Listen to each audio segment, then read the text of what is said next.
നുഴഞ്ഞുകയറ്റക്കാർക്ക് നമ്മുടെ രാജ്യത്ത് കഷ്ടകാലമാണെന്ന് പറയാതിരിക്കാൻ നിവൃത്തിയില്ല. ബംഗാളിൽ വലിയ രീതിയിലുള്ള പണികൾ തുടങ്ങിക്കഴിഞ്ഞു. 3D നയമാണ് ബംഗാളിൽ പശ്ചിമ ബംഗാൾ സർക്കാർ, സുവേന്ദുവിന്റെ സർക്കാർ അവിടെ അനുവർത്തിക്കുന്നത്. ഇതേ തുടർന്ന് ബംഗ്ലാദേശ് ബോർഡറിൽ വലിയ രീതിയിലുള്ള ലൈനുകൾ രൂപപ്പെട്ട വാർത്ത ന്യൂസ് ഇന്ത്യ മലയാളം അടക്കമുള്ള മാധ്യമങ്ങൾ കൊടുത്തതാണ്. ഇപ്പോഴിതാ നുഴഞ്ഞുകയറ്റക്കാർക്കെതിരെ കേന്ദ്രം കർശന നിലപാട് സ്വീകരിക്കുന്നു എന്നുള്ളതാണ് പ്രധാനപ്പെട്ട റിപ്പോർട്ട്.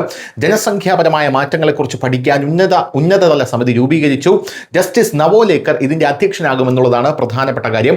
നുഴഞ്ഞുകയറ്റത്തെക്കുറിച്ച് അമിത്ഷാ പറയുന്നത് ഇങ്ങനെയാണ്: നിയമവിരുദ്ധവും കുടിയേറ്റവും അസാധാരണമായ ജനസംഖ്യാ വ്യതിയാനങ്ങളും അന്വേഷിക്കുന്നതിനായി കേന്ദ്ര സർക്കാർ ഒരു ഉന്നതതല സമിതി രൂപീകരിച്ചിട്ടുണ്ട്. വിരമിച്ച ജസ്റ്റിസ് പ്രകാശ് പ്രഭാകർ നവോലേക്കർ ഇതിന്റെ പ്രധാന അധ്യക്ഷനാകും എന്നുള്ളതാണ് അതിന്റെ പ്രധാനപ്പെട്ട കാര്യം. നിയമവിരുദ്ധ കുടിയേറ്റവും മറ്റ് പ്രകൃതി വിരുദ്ധ കാരണങ്ങളും മൂലം ഇന്ത്യയിലുടനീളം സംഭവിക്കുന്ന ജനസംഖ്യാപരമായ മാറ്റങ്ങൾ സമഗ്രമായി വിലയിരുത്തുന്നതിനായി വിരമിച്ച സുപ്രീം കോടതി ജഡ്ജി പ്രകാശ് പ്രഭാകർ നവോലേക്കറുടെ നേതൃത്വത്തിൽ ജനസംഖ്യാപരമായ മാറ്റങ്ങൾ സംബന്ധിച്ച ഉന്നതതല സമിതി കേന്ദ്ര സർക്കാർ രൂപീകരിച്ചതായി കേന്ദ്ര ആഭ്യന്തരമന്ത്രി അമിത്ഷാ ഇപ്പോൾ പറഞ്ഞിരിക്കുകയാണ്. മറ്റൊരു പ്രധാനപ്പെട്ട കാര്യം, കഴിഞ്ഞ വർഷം ചെങ്കോട്ടയിൽ നിന്നാണ് പ്രധാനമന്ത്രി നരേന്ദ്രമോദി ഇത്തരത്തിലൊരു പ്രഖ്യാപനം നടത്തിയത്. ആഭ്യന്തരമന്ത്രി അമിത്ഷാ എക്സിൽ കുറിക്കുന്നത് ഇങ്ങനെയാണ്: നുഴഞ്ഞുകയറ്റവും മറ്റു കാരണങ്ങളും മൂലമുള്ള അസ്വാഭാവിക ജനസംഖ്യാപരമായ മാറ്റം ഏതൊരു രാജ്യത്തിന്റെയും വർത്തമാനത്തിനും ഭാവിക്കും ഒരു പ്രധാന വെല്ലുവിളിയാണ്.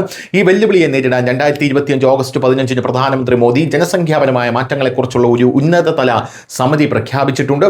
സർക്കാർ ഈ കമ്മിറ്റി രൂപീകരിച്ചിട്ടുണ്ട്. നിങ്ങളെ അറിയിക്കുന്നതിൽ എനിക്ക് സന്തോഷമുണ്ട് എന്നാണ് അമിത്ഷാ പറഞ്ഞിരിക്കുന്നത്. News desk news India Malayalam.